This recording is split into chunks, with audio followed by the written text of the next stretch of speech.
మిత్ర వచ్చేసావా? సార్ మీరు చెప్పినట్టే చేశాను సార్. వాడు నిన్ను చూశాడా? లేదు సార్. వాడు నిన్ను చూస్తే ఇన్నేళ్లు మనం పడ్డ కష్టం వృధా అయిపోతుంది. ఖచ్చితంగా తను నన్ను చూడలేదు, కానీ నేను తన్ని చూశాను. తన చేతికి మీరు తయారు చేసిన వాచ్ నన్ను తీసుకొని చూశాను. అది పనిచేస్తుంది. ఆశ్చర్యం ఏంటంటే తను చూడడానికి అచ్చం మీ పోలికలతోనే ఉన్నాడు సార్.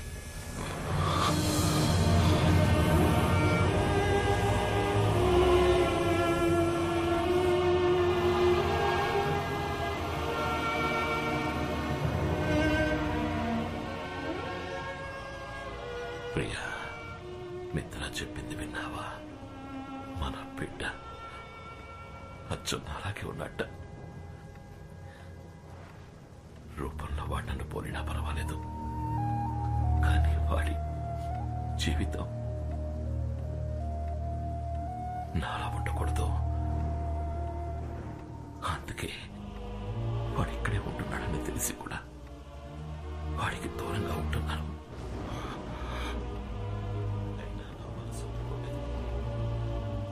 అందుకనే ఒకసారి మన మిత్రాన్ని చూసి రమ్మని చెప్పాను. వాడు సంతోషంగా ఉన్నాడట, మంచి వాళ్ళతో ఉంటున్నాడట. బిడ్డ సంతోషం తప్ప కన్నా వాళ్ళకి ఇంకేం కావాలి చెప్పు?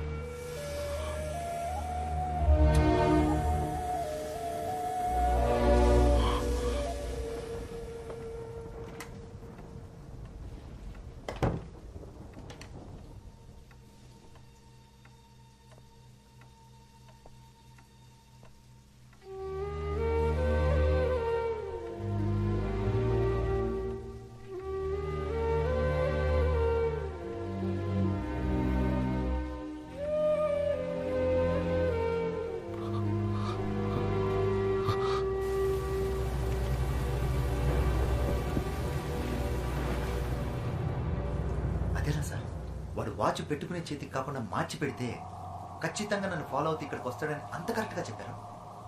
వాడు శివకుమార్ కొడుకైతే నేను శివకుమార్ అన్నంద్రా. కానీ ఇంత పెద్ద పని వాడి వల్ల వీలవుతుందా? వాడి వల్ల మాత్రమే వీలవుతుంది. వాడి బాబుని చూడకుండా ఏ పని చేసి కూడా తెలియకుండా పెరిగాడు వాడు. అయినా వీడే పని చేస్తున్నాడో చూసావా? Watch mechanic. వాడిలో ఉన్నది శివకుమార్ రక్తం. ఖచ్చితంగా చేస్తాడు. వాడిని పిలిపించి చెయ్యమని అడిగినా, మనం బెదిరించినా మన కోసం చేస్తాడా? వెళతా, వాడి జీవితంలోకి వాడి బాబులా వెళతా. వాడి తల్లి గురించి చెప్పి తనని చూడాలన్న ఆతృతని పెంచుతా. ఆత్రేయ వాడి కుటుంబాన్ని దారుణంగా అంతం చేసిన కథ చెప్తా. అప్పుడు చేస్తాడు. ఫోటో ముందు కన్నీళ్లు కారుస్తూ నించున్నాడుగా, వాడికి జన్మనిచ్చిన తల్లి దానికోసం చేస్తాడు. వాడి బాబుననుకుంటున్న నన్ను నయం చేయడానికైనా చేస్తాడు. చేయించి చూపిస్తా. మిత్ర, ఆ వాచ్ని కట్టుకుని ఎవడైనా దాన్ని ఉపయోగించుకోవచ్చు, కానీ ఆ పని చేయకుండా నాకు అనుకూలంగా ఉపయోగించుకుంటా. చూసుకో.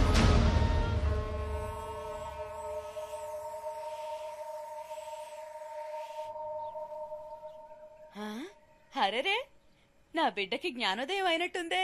ఏ రోజు లేని ఈ రోజు ఉదయాన్నే 6 గంటలకు లేచి కూర్చున్నాడు.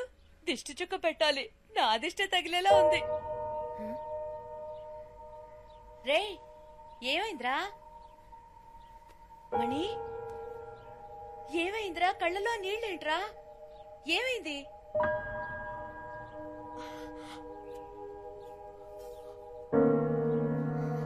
అమ్మా, వీళ్ళ గురించి తెలుసుకోవాలని ఆతృతతో అడగడం లేదు. నేను నీ బిడ్డని కానా అన్న ఆవేదనతో అడుగుతున్నాను. మనం ఎలా కలిసామమ్మా?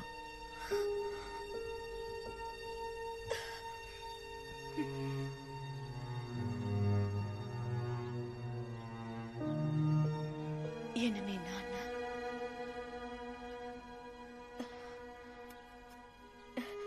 నువ్వు పెరిగి పెద్దయ్యాక నీ ముఖం చూస్తే అప్పుడు నాకు అర్థమైంది. నిన్ను నా చేతుల్లో పెట్టి నా జీవితాన్ని మార్చేసిన వారు మీ నాన్న. మనం ఎవరని అడిగావు కదా, చెప్తాను. ఊర్లోనే చాలా పెద్ద కుటుంబం మనది. నాన్న, అన్న, వదినలతో ఎంతో ప్రేమగా ఉండే కుటుంబం. ఆ ఇంటి గారాల పట్టింది నేను. అమ్మాయిలు బాగా చదివి పైకొచ్చి అందరికీ సాయపడాలనే ఉద్దేశంతో నన్ను బయటూరికి పంపించి చదివించారు మా నాన్న. ఒకరోజు నాకు ఉత్తరం వచ్చింది. పెద్ద కుటుంబం నుంచి మంచి సంబంధం వచ్చింది, వెంటనే రా అని. ఆ ప్రయాణమే నా జీవితాన్ని మార్చేస్తుందని ఆ రోజు నాకు తెలియలేదు. సరిగ్గా అప్పుడే శరీరం అంతా గాయాలతో నీతో పాటు మీ నాన్నను చూశాను. నిన్ను నా చేతుల్లో పెడుతూ నీ బిడ్డకు ఎటువంటి ఆపద రానివ్వనని వాళ్ళమ్మకి మాటిచ్చానని, ఆ మాట నిలబెట్టుకునే పరిస్థితుల్లో నేను లేనని, మీరే ఎలాగైనా నా బిడ్డని కాపాడాలని నిన్ను నా చేతుల్లో పెట్టి ఆయన వెళ్లిపోయారు. ఆ తర్వాత ఆయన నేను చూడలేదు. అమ్మాయి పెళ్లి చేసుకోవడానికి వస్తుంది కదా అని మా నాన్న స్టేషన్ కి అన్న, వదినల్ని, పెళ్లి వాళ్ళని, స్నేహితుల్ని, బంధువుల్ని అందర్నీ తీసుకొచ్చారు. ఆ సంతోష సమయంలో అందరూ నా కోసం ఎదురు చూస్తుండగా చేతిలో బిడ్డతో నేను ట్రైన్ దిగాను. మా నాన్నతో పాటు అందరూ నిర్ఘాంతపోయారు. అక్కడున్న వాళ్ళంతా పెళ్లి కావాల్సిన పిల్లని పై చదువులకి పక్కూరు పంపిస్తే ఇదిగో ఇలాగే బిడ్డతో దిగుతుందని సూటిపోటి మాటలతో దెప్పిపొడిచారు. వాళ్ళ మాటలు తలుచుకుంటే ఇప్పటికీ మనసు కష్టంగా ఉంటుంది. ఇంట్లో ఒకటే గొడవ మా నాన్న, అన్నయ్య, తమ్ముళ్లతో. నువ్వు చెప్పింది మేం నమ్ముతాం, ఊళ్ళో వాళ్ళు నమ్ముతారా అని అడిగారు. నిన్ను కట్టుకోబోయేవాడికి బిడ్డున్నాడని తెలిస్తే ఈ పెళ్లి ఒప్పుకుంటాడా అని అడిగారు. మా నాన్నతో అన్నాను, ఏ నాన్న, ఎవరికైనా ఏదైనా మాటిస్తే ఎట్టి పరిస్థితుల్లోనూ ఆ మాట తప్పకూడదని చిన్నప్పటి నుంచి మీరే కదా నాకు నేర్పించారు. ఈ బిడ్డని కాపాడుతానని వాళ్ళ నాన్నకి మాట ఇచ్చాను, ఇప్పుడు ఆ మాట తప్పమంటారా నాన్న అన్నాను. అదే నేను ఆయనతో మాట్లాడి చివరి మాట. ఆ తర్వాత నేను తీసుకుని రూమ్ లోకి వెళ్ళిపోయాను. ఆ రోజు రాత్రంతా నువ్వు పాల కోసం ఏడ్చా. నీ బాధ చూడలేక నేను ఏడ్చాను. ఆ క్షణాన్ని నిర్ణయించుకున్నాను, తల్లి కాకుండానే నీకు తల్లి పాలిచ్చాను. అప్పుడే నువ్వు నన్ను అమ్మ అని పిలిచాను. ఆ మాటకున్న గొప్పతనాన్ని తెలుసుకున్నాను. ఆ రోజు నుంచి వాళ్ళ కూతురునన్న విషయాన్ని మర్చిపోయి నీకు అమ్మగా ఉండాలని నిర్ణయించుకున్నాను. నా బిడ్డ వల్ల ఎవరు ఏ మాట పడకూడదని ఆ ఇల్లు వదిలిపెట్టి వచ్చేసాను. ఆ రోజు నుంచి నాకు ఊరైనా, ఇల్లైనా, లోకమైనా అన్ని నువ్వేరా. ఇప్పుడు చెప్తున్నానురా, ఏలాగా నేను నిన్ను 10 నెలలు మోసి కనలేదు, కానీ 26 ఏళ్లు నా గుండెల్లో పెట్టుకొని చూశాను. నేనేరా నీకు అమ్మని. ఎవరెన్ని చెప్పినా నేనే నీకు అమ్మని. నువ్వు నా కొడుకుని, నేను నీకు అమ్మని, అంతే. ఏడవకురా, ఏడవకు. చూడు, వీళ్ళ దగ్గరికి నువ్వు నన్ను తీసుకెళ్ళు. వాళ్ళతో మాట చెప్పాలి. మీకు మీ బిడ్డని కాపాడుతానని మాట ఇచ్చాను కదా, ఆ మాట నిలబెట్టుకున్నారని చెప్పాలి. నన్ను తీసుకెళ్ళు. అమ్మా, నాన్న అంటే ఎవరో తెలియని వయసులోనే నాకు వాళ్ళ దూరం అయ్యుండొచ్చు. అది పెద్ద విషయమేం కాదు. కానీ నాకు ఊహ తెలిసిన నాటి నుంచి నువ్వే నాకు అమ్మా, నాన్న అంతా. కానీ నువ్వు 20 ఏళ్లు కనిపించిన వాళ్ళతో ఉండి పెరిగి నా కోసం అందరినీ దూరం చేసుకుని ఒంటరిదానిగా నన్ను ఇంతవాడిని చేశావు. నీకన్నా ఈ లోకంలో నాకు ఎవరమ్మా ముఖ్యం? నాకంటూ లేని వాళ్ళు లేకుండానే పోనీ, కానీ నీకంటూ ఉన్న వాళ్ళతో నిన్ను తీసుకెళ్లి కలపాలి. నాకదే ముఖ్యం. మాతాజీ, మొదటి నుంచి నీ యాక్టివిటీస్ ఏం బాగలేవు.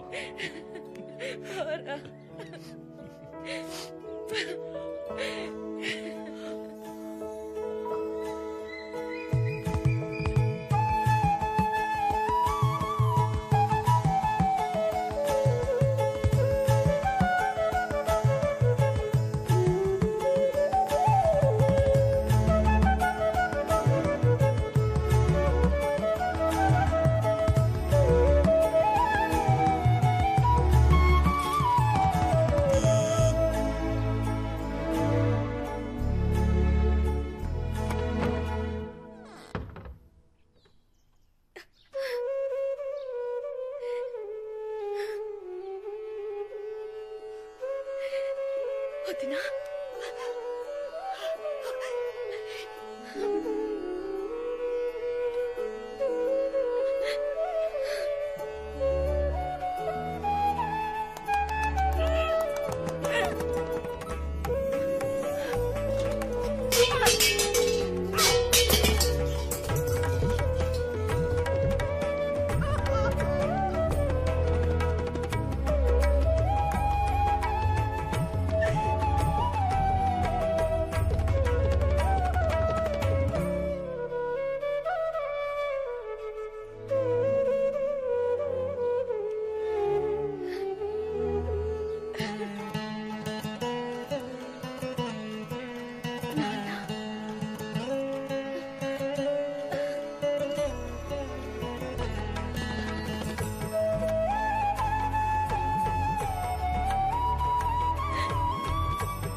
మీ మనవడు. రారా ఇలా. ఒకే రోజులో మీ అమ్మని తీసుకెళ్లిపోయావు. మళ్ళీ తనని తిరిగి తీసుకురావడానికి నీకెన్ని సంవత్సరాలు పట్టింది కదూ? రే ఏంట్రా అలా చూస్తూ ఉండిపోయావు. నాన్నగారే మాట్లాడిందా నీకేంటి?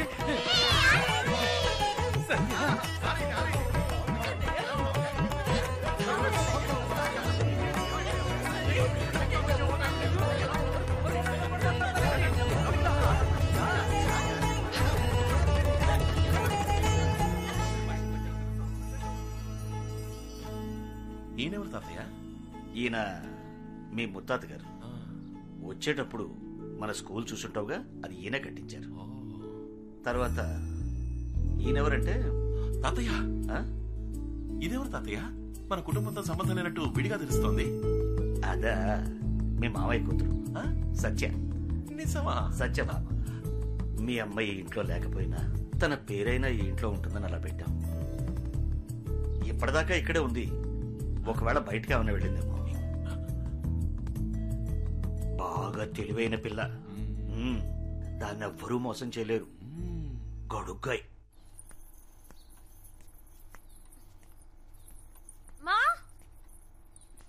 ఎక్కడికి వెళ్ళిపోయారు అందరూ?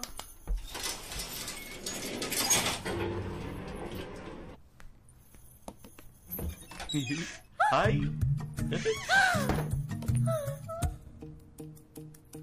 అయ్యో, మళ్ళీ స్టార్ట్ అయిపోయిందా?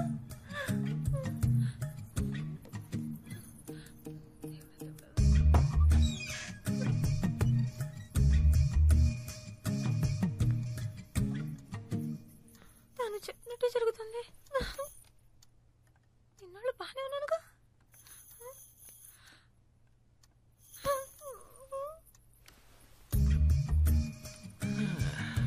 నేను అప్పుడే చెప్పాను కదా నీకు ఇమాజినరీ రొమాన్స్ ఫీలియా ఉంది అని.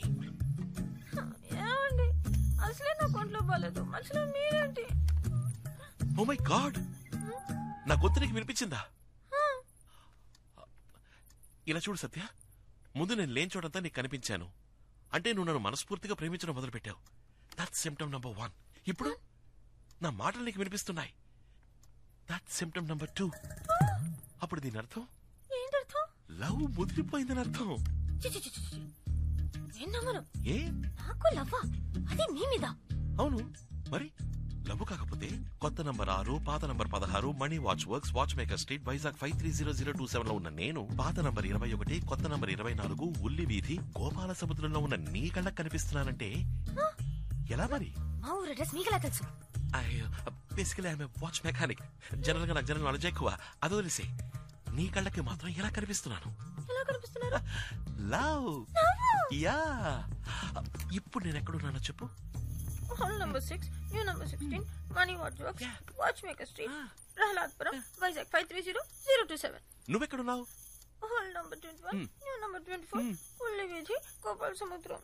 అది అయినా నేను కనిపిస్తున్నాను, నా మాట వినిపిస్తోంది అంటే ముదిరిపోయింది. Symptom number 2 confirm. ఇప్పుడు సిమ్టమ్ నంబర్ 3. ఏంటిది? ఇప్పుడు వెంటనే పెళ్లి చేసుకునే ఆశ ఉందని చెక్ చేద్దాం. అలాంటి ఆశలు ఏమీ లేవండి. తొందరపడి మీరు ఏ నిర్ణయం తీసుకోకూడదు. నేను మీలాగే అనుకుంటున్నాను. అయినా మీరు నా పర్మిషన్ లేకుండా నన్ను లవ్ చేయడం నాకేమాత్రం నచ్చలేదు. సరే వదిలేండి, జరిగింది ఏదో జరిగిపోయింది. ముందు ఏదో టెస్ట్ చేద్దాం. ఒకవేళ మీ కళ్ళకి మా అమ్మ కనిపిస్తే మీరు మా కుటుంబంలో ఒకరవ్వాలని, నన్ను వెంటనే పెళ్లి చేసుకోవాలనే ఆశ మీ మనసులో పొంగుతుందని అర్థం. ఎలా మీ అమ్మగారిని? ఏదో మిమ్మల్ని లవ్ చేస్తున్నాను కాబట్టి లేని చోట మీరు ఉన్నట్టు, మీరు మాట్లాడుతున్నట్టు అనిపిస్తుంది. అందుకని ఏకంగా పిచ్చ షార్ప్ అండి మీరు. ఒకవేళ మీ కళ్ళకి వెనకాల కిటికీలోంచి మా అమ్మ కనిపిస్తే, ఒకవేళ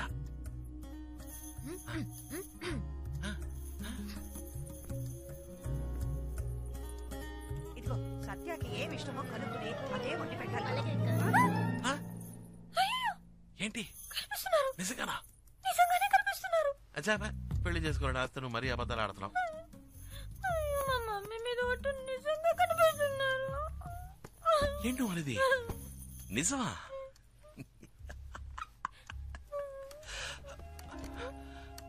దిగులు పడకో, test.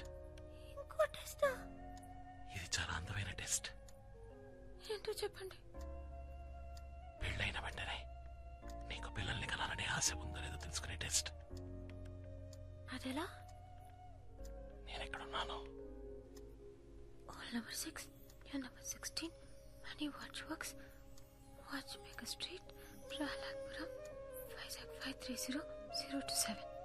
నువ్వెక్కడున్నావు? You're number 21, All number 24, Old Viti, Gopal Samudram. అక్కడున్న నేను ఇక్కడున్న నిన్ను తాకడం కుదురుతుందా? కుదరదు. తాకినట్టు కనుక అనిపిస్తే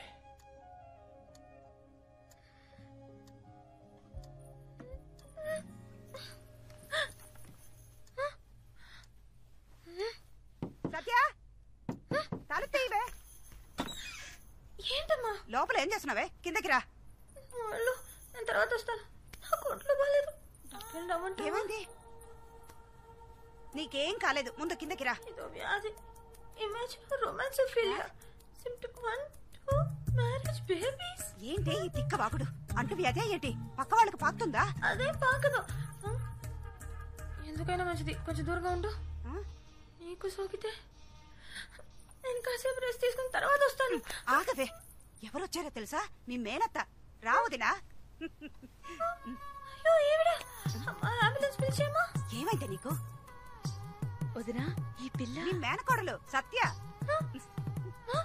నీకు కనిపిస్తున్నారా? వ్యాధి నీకు సోకిందా? ఇద్దరం కలిసే డాక్టర్ దగ్గరికి వెళ్తాం పదా. ఇన్నేళ్ల తర్వాత వచ్చిందేని సంతోషపడకుండా పిచ్చి పట్టిందల్లాగా అవుతున్నావు. వదినా, నా మేనకోడలు ఇదివరకే మా ఇంటికి వచ్చింది, కానీ పని మీద వచ్చింది. అయ్యో, నా మేనకోడలకు కనీసం కంపు కాఫీ కూడా ఇవ్వకుండా పంపించానే. ఏంటి అలా చూస్తున్నావు? మణికి నువ్వు ఇక్కడున్న సంగతి తెలిస్తే ఎంత సంతోషపడతాడో తెలుసా? మణి, మణి, రే మణి, మణి, ఇలా రారా.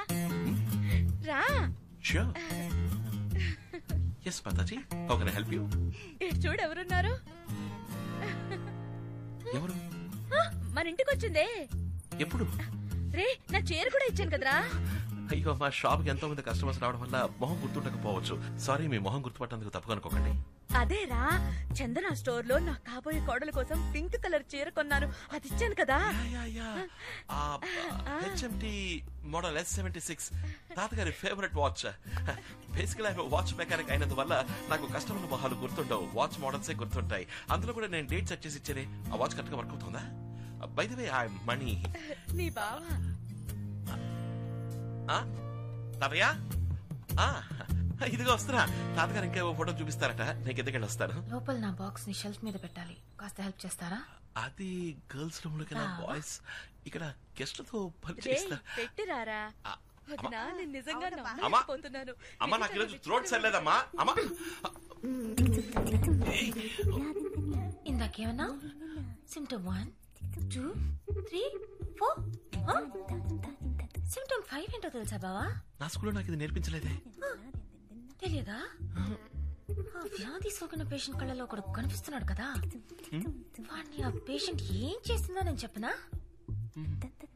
గుడ్లు పీకి, ముక్కు మీద గుద్ది, చెవులు లాగి, చేతులు విరిచి. ఐ థింక్ నీకు ఇమాజినోఫిలియా పోయిందనుకుంటా. Yeah, we both are in the రొమాన్సోఫిలియా.